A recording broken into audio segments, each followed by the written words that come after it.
Simon, we feel so blessed to have your ministry on Living Stones Zoom. And it's my privilege today to ask you some questions. So, Pastor Simon, now I know that you have a lovely family. What tips do you think you could give to anyone who wants to be a good dad?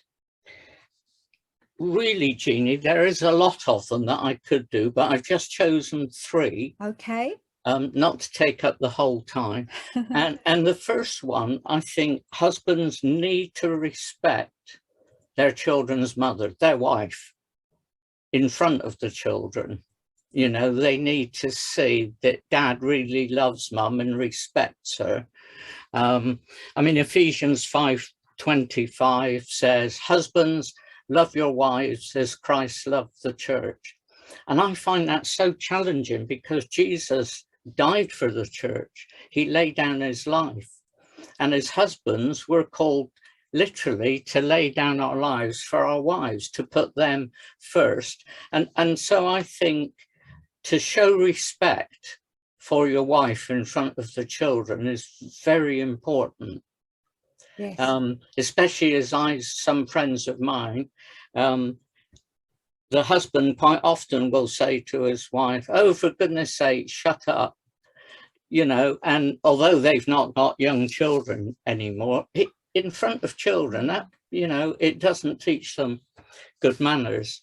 The other thing, the next one, is to listen first and to talk second.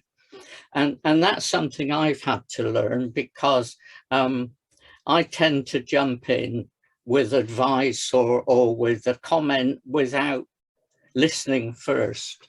And even when you have to discipline your children, is, you know, listen to them, see if you can find out why they behave the way they did, because it's so easy to jump in there and make judgments before knowing exactly what happened. So I think to listen first and then to speak is quite important. And then the last thing I think is to eat together as a family at least once a day. And I think in the day in which we live, that's more and more difficult. You know, when you see families now sat around the table and there's 2 or 3 phones going on, and, you know, some people leave the television on in the background. But when we had our children, we tried to make sure when they were growing up that we ate at least one meal all together. I mean, usually it was more than that, but at least to eat perhaps dinner all together, I think is very important, because then you can talk to your children. You can listen to them, find out what their day's been like. So I think those 3 things: respect your wife, listen first, talk second, and then try and eat together as a family at least once a day. Yeah, I think that is brilliant. I think there's some really good top tips there for families today. So do you think then, as a minister of the gospel, it's okay to be real, or is there a certain image that needs to be upheld? What's your thoughts on that, Simon? I gave this some thought, but I think it's really important to be real. Yes. I might need to make an apology. You might hear a motorbike in the background. I could hear some kind of noise. I think it's our neighbour's son is playing around with his motorbike, and it's a classic, so it's quite noisy. Anyway, I think it's important for ministers, pastors, whatever, to be real, because I don't think it benefits anyone if you're someone that, you know, people put on a pedestal, and perhaps it's above everything else that happens.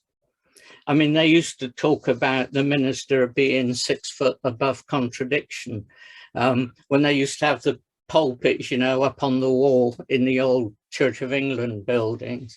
And I mean, obviously, you don't pour out your heart every day and tell everybody what's going on. But I think, you know, if they see us struggling as a parent or as a husband or a wife, sometimes, if they see that sometimes we have tensions within the family, I think that serves to give our congregations hope that they will see things through. And I think sometimes if you're struggling with something, you know, to say to the congregation, you know, I'm having a hard time with this, would you pray for me? And I think then we can speak from an awareness that we're going through, or we can go through, the same thing that other people go through. Because I know sometimes you see some of these televangelists and they're sort of, they're a different pedigree almost, they seem to be. But I think, you know, if we go through things, perhaps there are times we need to share that. And for me, over the past couple of years, I've known of 2 young ministers that committed suicide. And I think, you know, maybe they didn't share with people what was really going on in their lives. So I think it's important to be real, Yes. but not in such a way that it brings everybody down. Yeah, I think that's some great advice there. And I think people can see through people who are not real as well. Yeah. And I think God wants us to be real also. It's important. So, Simon, when did you first realize that God answers prayer? Again, I gave this some thought, and I thought, really, I can't put a finger on a particular incident when oh yes, I know now that God answers prayer, but I will give you an example.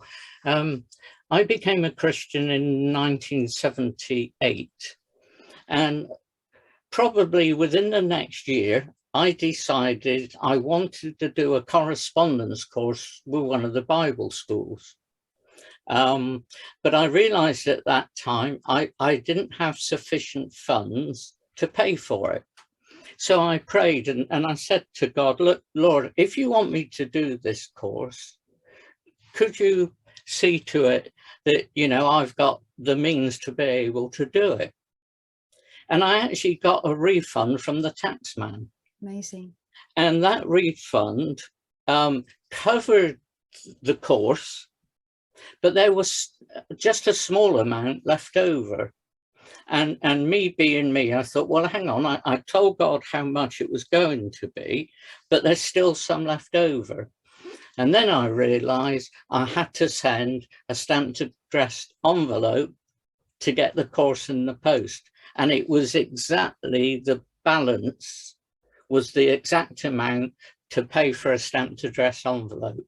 So that was an amazing, you know, God had supplied my needs right down to the last penny for postage. He really had there, hadn't he? That's fantastic. Which I thought was amazing. It really is. I agree.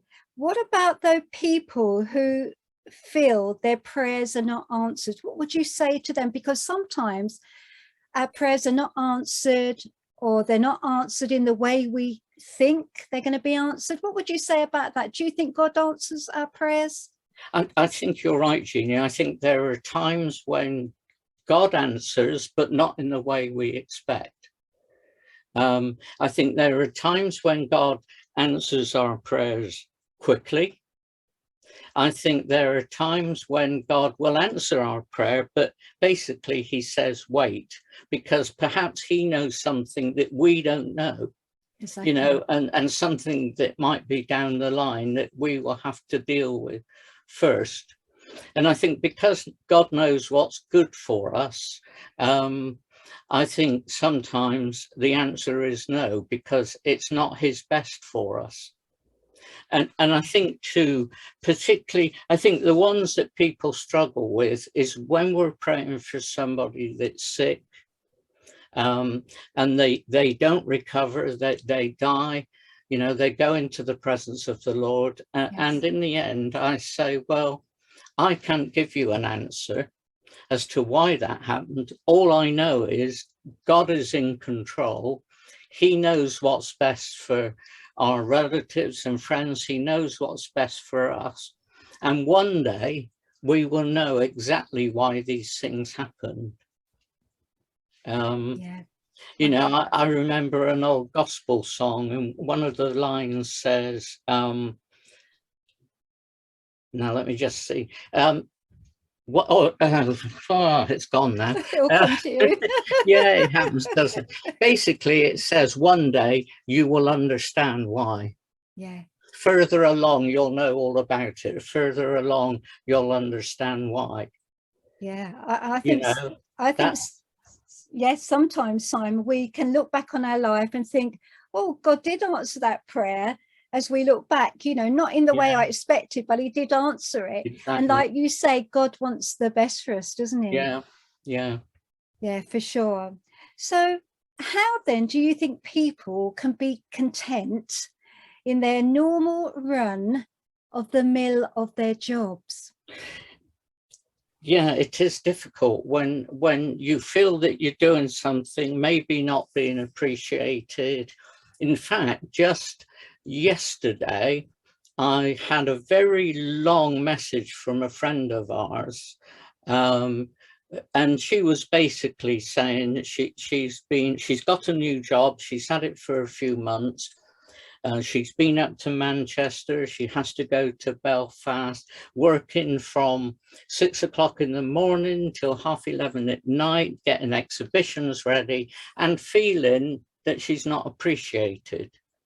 And it is difficult. You know, I know that when I was a manager, we were expected to do overtime without being paid for it.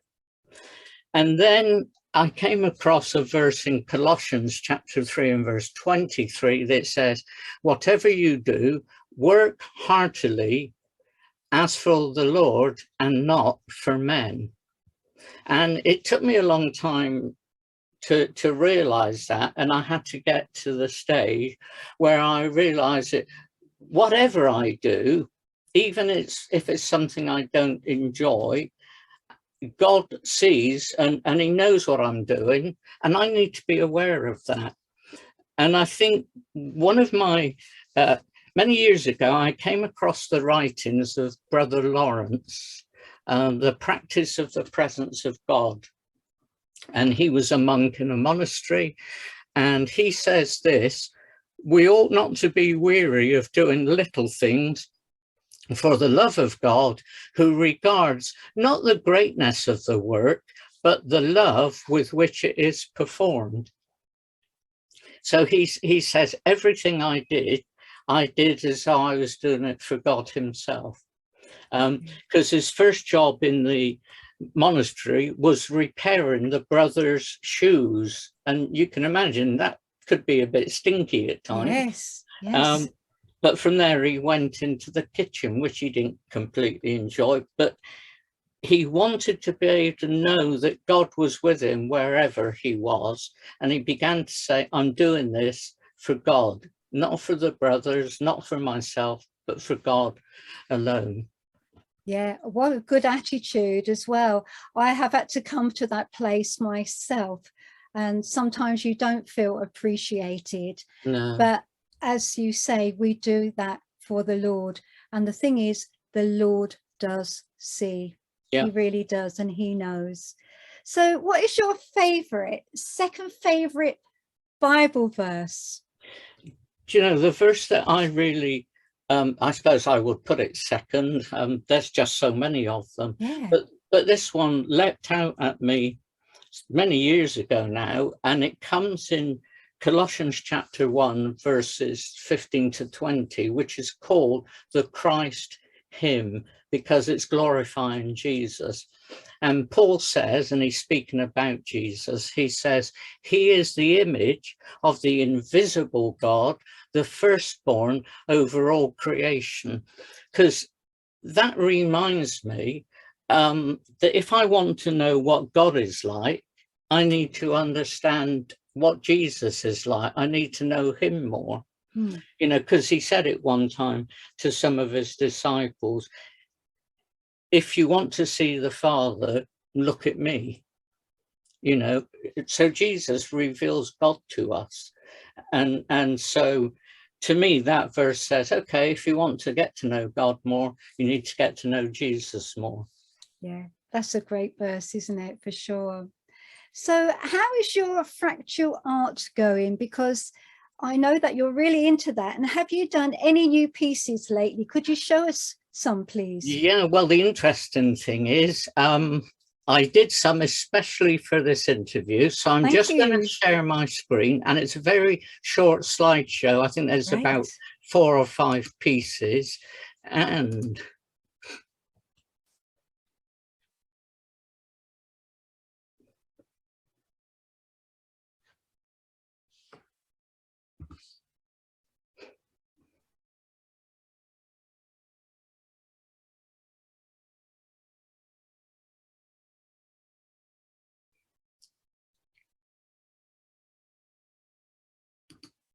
so that was done, those were done about 4 days ago.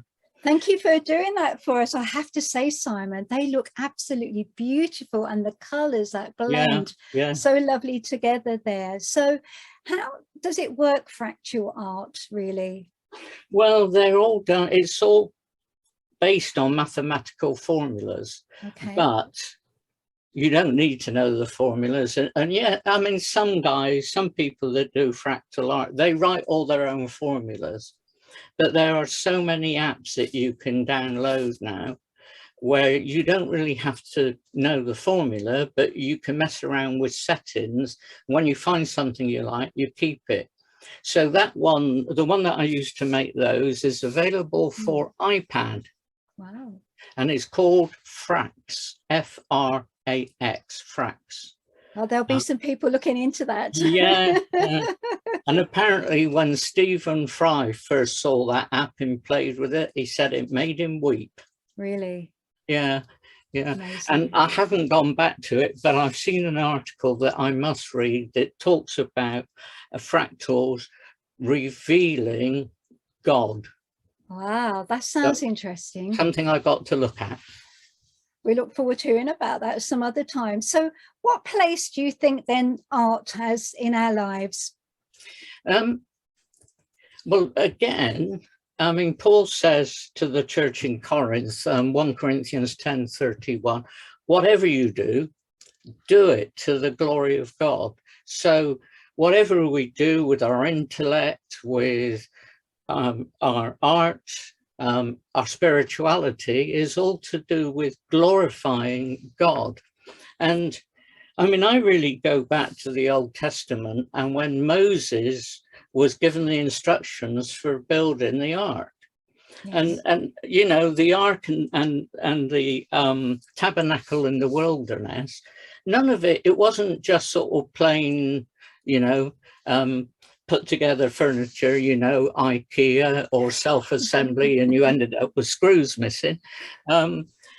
I mean, again, God says in Exodus 31, I've called by name Bezalel, the son of Uri, the son of Hur, of the tribe of Judah. I filled him with the Spirit of God, with the ability and intelligence, with knowledge and all craftsmanship, and to devise artistic designs, to work in gold, silver, bronze, and cloth, cutting stones, carving wood. I mean, this guy could do everything. Yes. It was just amazing. And I think when I look around at nature, you know, God delights in color and texture and form. And you know, it's amazing. I read something the other day that said scientists are discovering 2,000 new species in the sea every year. Amazing. Still.